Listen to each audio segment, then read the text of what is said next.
was about, he said, "I teach a doctrine which helps people to live in harmony with others or without coming into conflict with others. Na kenachi loke viggayha tittati." I teach a certain principle of living, a path of mind culture which makes a person live without coming into conflict with others. That was a brief statement of what he taught. He was teaching something that promoted social harmony. On another occasion, the Buddha was asked why in the social context living beings are unable to live in harmony. As seen by the Buddha, the breakdown of relationships in society is a perennial problem. There has not been a time in the history of mankind when people have lived entirely in peace and harmony.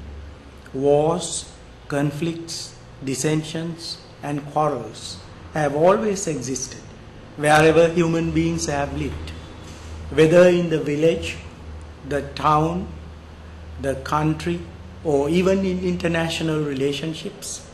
We find that there are always conflicts.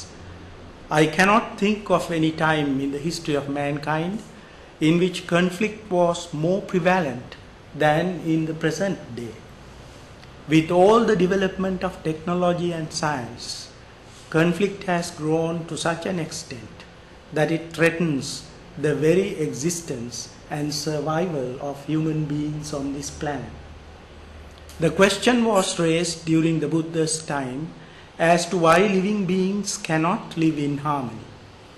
Although they desire to live in harmony, they are unable to do so. In response to this question, the Buddha gives a psychological explanation for conflicts and the breakdown of human relationships. Conflicts arise due to envy and miserliness, issa and maccharya. These are the most proximate causes that the Buddha gives. In Pali language, issa is explained as our inability to accept the gains of others. We envy what others possess, not only material wealth, but other things as well. We cannot possess all the things that we desire. There are certain limitations to our possessions, even if it is possible to obtain the material possessions that we desire. There are non-material things that we also desire to possess, but it may not be possible for all of us to possess them in an equal degree. Some people possess more intelligence than others. So is it the case with other aptitudes and abilities? It applies even to physical appearance or beauty. Some people are more handsome than others. All of us cannot be made equal. I think that the world will be a boring and dull place if that were to be so.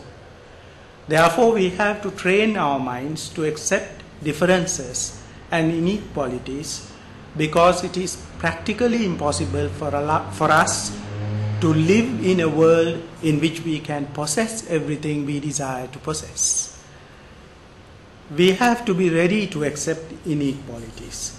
We have to be ready to be satisfied with what we legitimately possess and not crave too much for what we cannot possess.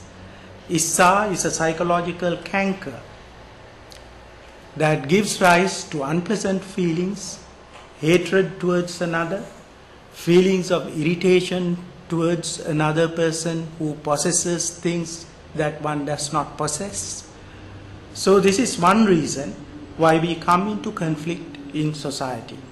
We cannot psychologically accept the goods that another person possesses, whether they be spiritual goods or material goods.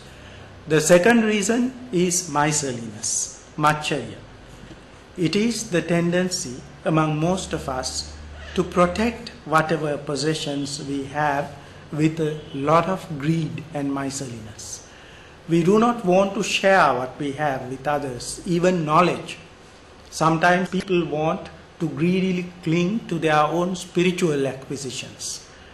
and one might try to exalt oneself and disparage others on the basis of one's spiritual achievements. It is not confined to material things alone. It can apply to all other aspects of one's life. Miserliness is the tendency to greedily protect what one possesses without sharing it with others. The Buddha's life was an example of sharing the spiritual qualities he was able to acquire himself. He spent all his life, after attaining enlightenment, sharing what he had experienced with others. It is not possible for some people to do this.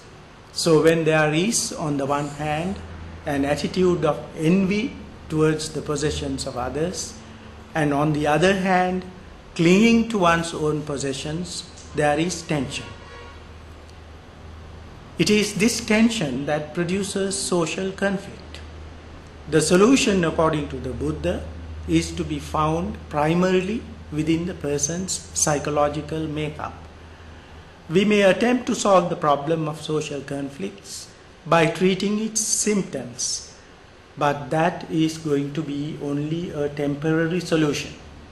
We usually try to identify the external conditions that lead to the breakdown of social relationships and try to patch up or to treat those symptoms and eliminate the problem.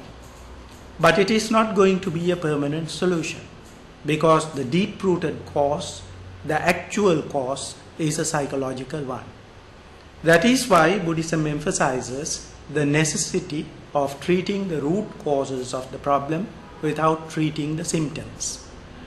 There are instances in the Dhamma in which the Buddha speaks of some moral qualities that lead to social harmony.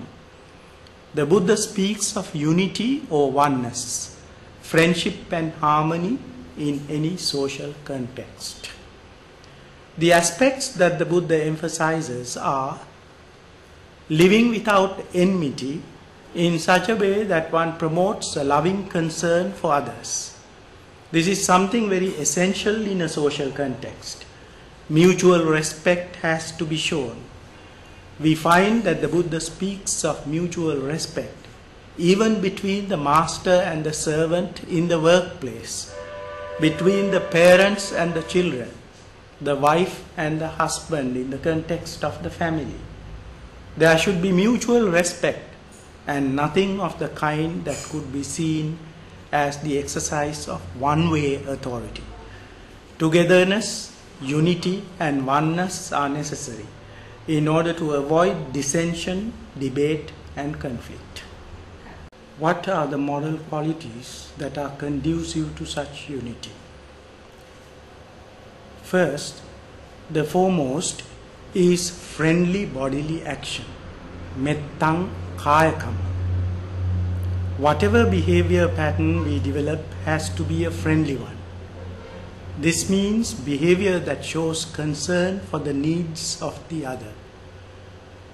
The second is friendly verbal behavior, mettang vachikamma.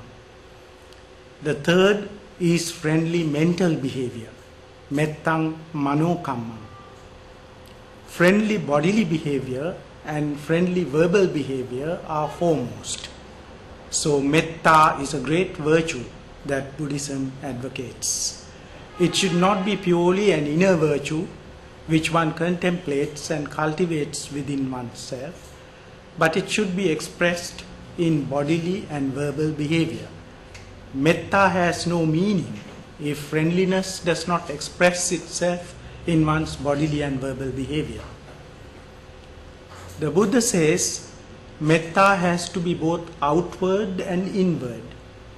Sometimes people show outward signs of friendliness, but inwardly they do not have friendly attitudes. It is only a facade. They may wish you well, but inwardly they don't. That does not help to promote harmony in society. Your mental state should be a compassionate mental state. Those are the first three conditions that are necessary for harmonious relationships. Addressing the bhikkhu community, the Buddha says that if you consume even the little food that you receive